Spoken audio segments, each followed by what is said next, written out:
विश्व प्रसिद्ध सूर्य मंदिर ओमकेश्वरी माता और देवकुंड के ई पवित्र भूमि के हम नमन करी थी।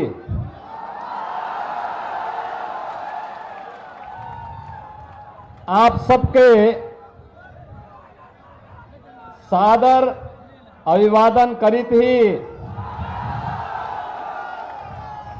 भगवान भास्कर की कृपा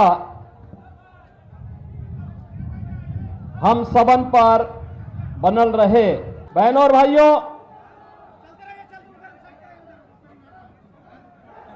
पांच 500 वर्षों का इंतजार समाप्त करके आज अयोध्या धाम में आप सबने प्रभु श्री राम लला को विराजमान होते हुए देखा है।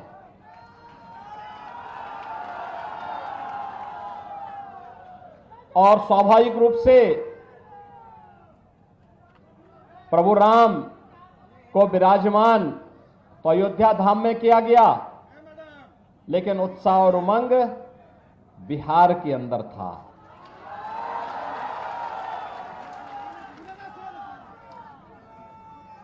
आप बिहार वासियों ने जो उपहार रामलला के 500 वर्षों के बाद विराजमान होने के उपरांत भेजे थे, इसके लिए पूरे बिहार वासियों का मैं हृदय से आभार व्यक्त करता हूं और अभिनंदन करता हूं। बहनों और भाइयों, आस्था का कैसे सम्मान होना चाहिए, यह अगर देखना है तो औरंगाबाद के लिए तो काशी भी नजदीक है। काशी विश्वनाथ धाम आप जाकर के देख लीजिए, अयोध्या धाम भी जाइए, और साथ साथ मां विंध्यवासिनी के दरबार में भी आप जाएंगे तो आप देख रहे होंगे वहां पर भी क्या कार्य हो रहा है।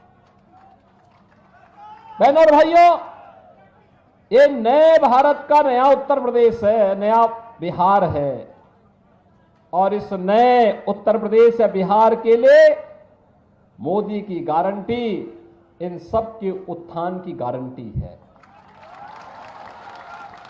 कल ही भारतीय जनता पार्टी ने अपना संकल्प पत्र जारी किया है, और संकल्प पत्र में जो बातें कही हैं, विकसित भारत।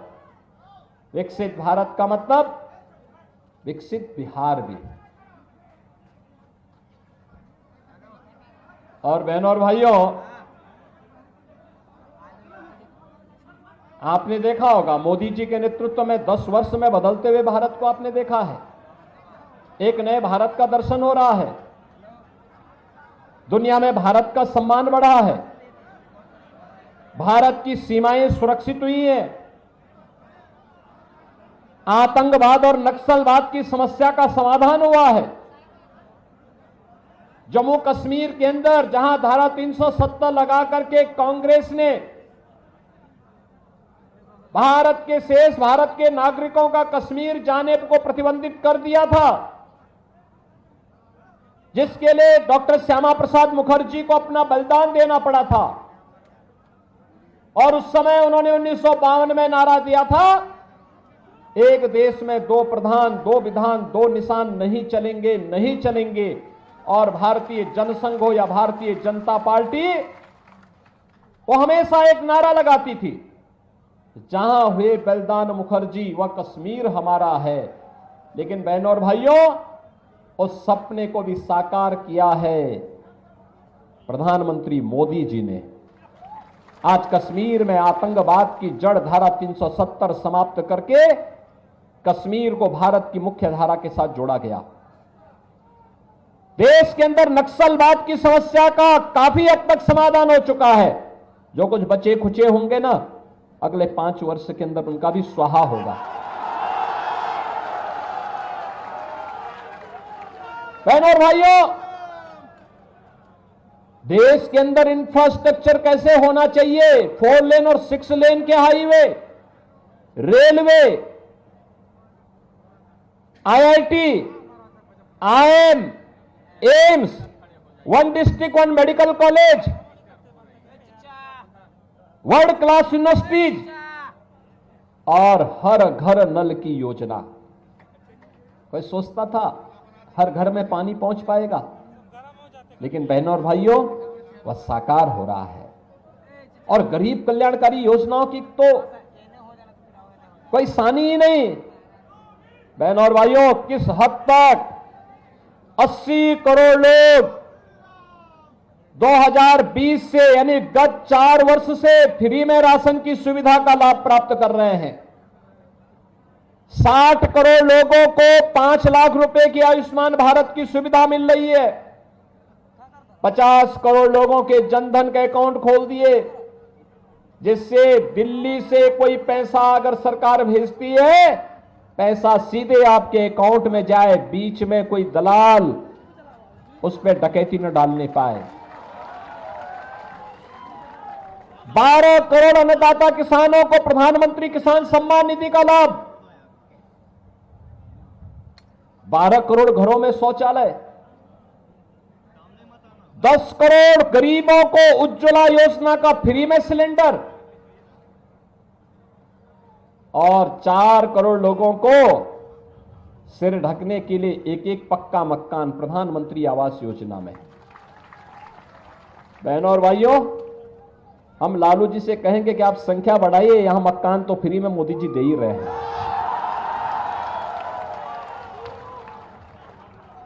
4 करोड़ लोगों को फ्री में आवास दे दिया। बहनों और भाइयों, और मोदी जी ने कल के संकल्प पत्र में एक बात और कही कि 3 करोड़ और आवास अगले 5 वर्ष के अंदर गरीबों को देंगे। इसका सर्वाधिक लाभ तो यूपी और बिहार को ही लेना है। बहनों और भाइयों, 2.5 करोड़ घरों में बिजली का उजियारा कर दिया, घर घर बिजली पहुंचा दी, फ्री में कनेक्शन गरीबों को मिल रहे हैं। मुझे याद है कोरोना कालखंड के दौरान जब बिहार के लोग अन्य राज्यों में कार्य करते हुए निकल रहे थे, तो हम लोगों ने कहा कि भाई देखो, भेदभाव मत करना बिहार के लोगों से, क्योंकि माता सीता के मायके से जुड़े हुए लोग हैं और इसलिए उनके साथ भेदभाव मत करना।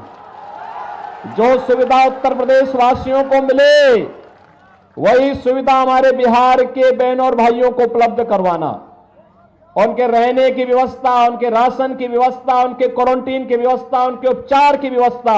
और आपने देखा होगा उत्तर प्रदेश में भी जो सुविधा मिली थी, उस समय लोगों ने सराहा था कि वाह, हमें अब लगता है कि ये यूपी और बिहार का मेल किस रूप में है।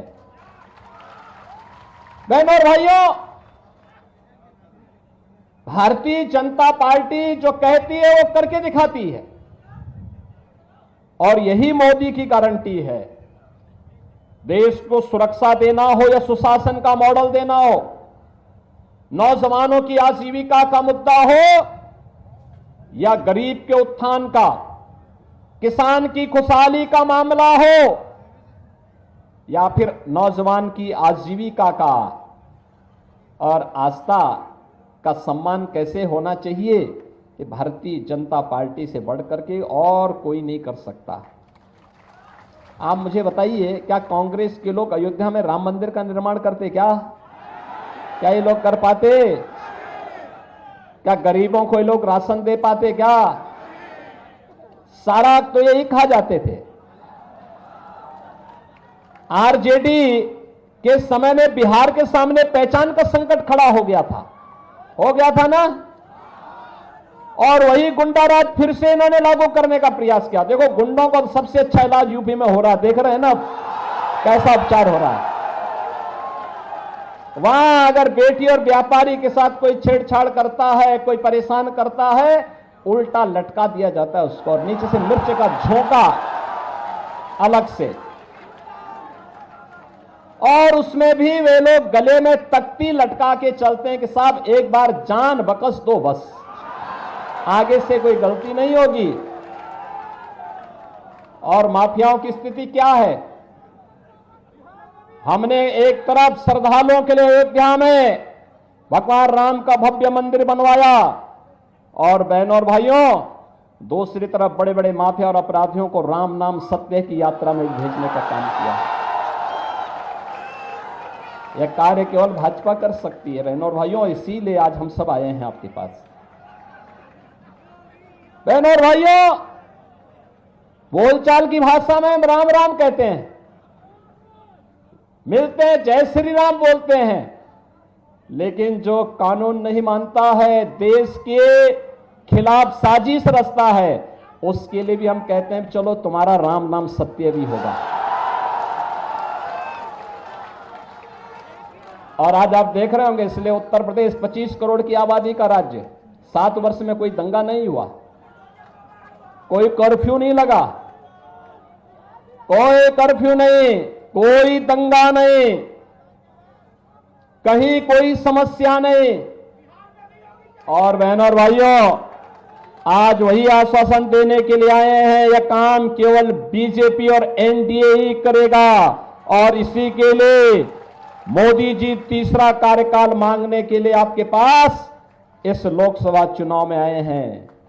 क्योंकि मोदी जी के तीसरे कार्यकाल का मतलब विकसित भारत की संकल्पना को आगे बढ़ाना। अब तक तो हम लोगों ने कांग्रेस, आरजेडी और इन दलों के दलदल में जो देश फंस करके बड़े बड़े गड्ढे इन्होंने बनाए थे ना, इसको पाटने में और इनके कचड़े को साफ करने में समय लगाया। अब स्पीड बढ़ा करके भारत को ग्लोबल लीडर के रूप में स्थापित करने का समय आ चुका है। बहनों और भाइयों, ग्लोबल लीडर के रूप में भारत बनने का मतलब एक आत्मनिर्भर भारत, युवा आत्मनिर्भर होगा, महिलाएं स्वावलंबी होंगी, व्यापारी सुरक्षित होगा, उसका व्यापार फल फूल रहा होगा, दुनिया के अंदर उसकी अपनी धमक होगी, और भारत दुनिया का पिछलग्गू नहीं, दुनिया की सबसे अग्रणी अर्थव्यवस्था के रूप में दुनिया को नेतृत्व दे रहा होगा। ऐसे भारत के लिए मोदी जी को तीसरा कार्यकाल आवश्यक है। और इसीलिए हम लोग आए हैं आपके पास कि बहनों और भाइयों, जब सारी समस्या का समाधान तो मोदी जी के नेतृत्व में भारतीय जनता पार्टी और एनडीए ने किया है, देश को समस्या देने वाले कांग्रेस और आरजेडी के ही लोग हैं। दिया ना इन्होंने समस्या, आतंकवाद की समस्या इन्होंने दी, भ्रष्टाचार की समस्या इन्होंने दी, गरीबों के हकों पर डकैती डालने की समस्या भी इन्होंने दी, अराजकता और दंगे भी इन्होंने ही दिए, अव्यवस्था भी इन्होंने दी, हर प्रकार की समस्या इन्होंने दी, और समाधान मोदी जी ने दिया है। प्रधानमंत्री मोदी जी ने समस्या का समाधान दिया है।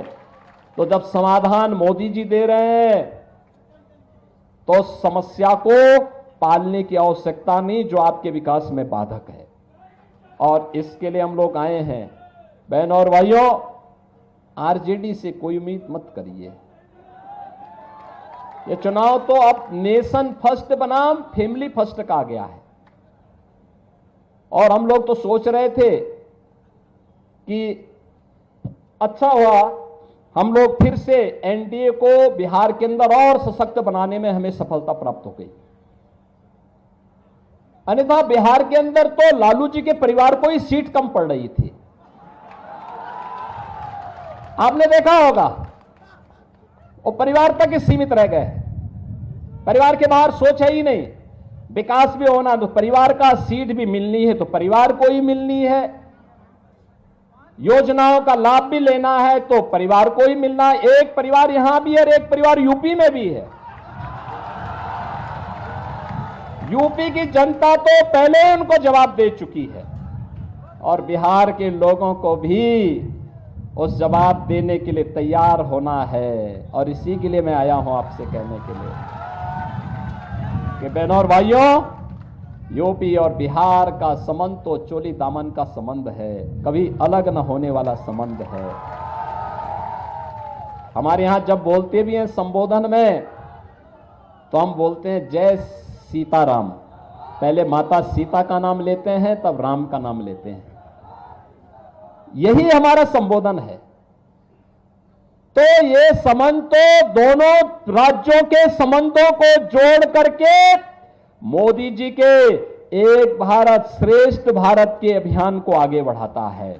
और एक भारत श्रेष्ठ भारत के लिए मोदी जी का तीसरी बार प्रधानमंत्री बनना आवश्यक है। और मोदी जी का तीसरी बार प्रधानमंत्री बनाने के लिए औरंगाबाद से श्री सुशील कुमार सिंह जी को फिर से सांसद बनना आवश्यक है। हम दोनों लोग 1998 से लेकर के लगातार देश की संसद में साथ साथ सांसद रहे। और उन्होंने बताया ना, वाराणसी का बाईपास हो या फिर विंध्यवासिनी धाम की कनेक्टिविटी को ठीक करना हो, उन्होंने ये भी कहा था कि विंध्यवासिनी धाम में हमारे यहां के लोग आते हैं, वहां पे काफी संकरी गलियां हैं। हमने कहा चिंता मत करिए, अगली बार जब आएंगे तो मां विंध्यवासिनी का धाम एक नए रूप में होगा। और बहनों और भाइयों, आज तो वासंती नवरात्रि की सप्तमी तिथि है, महाकाली की पूजा होती है। और आज विंध्यवासिनी धाम में लाखों श्रद्धालु दर्शन करने के लिए भी पहुंचे हुए हैं। कोई समस्या नहीं है, क्योंकि हमने गलियारा इतना चौड़ा बना दिया है कि कहीं कोई 1 लाख नहीं, 2 लाख नहीं, 10 लाख लोग भी एक साथ आ जाएंगे, कोई किसी को समस्या नहीं होने वाली है।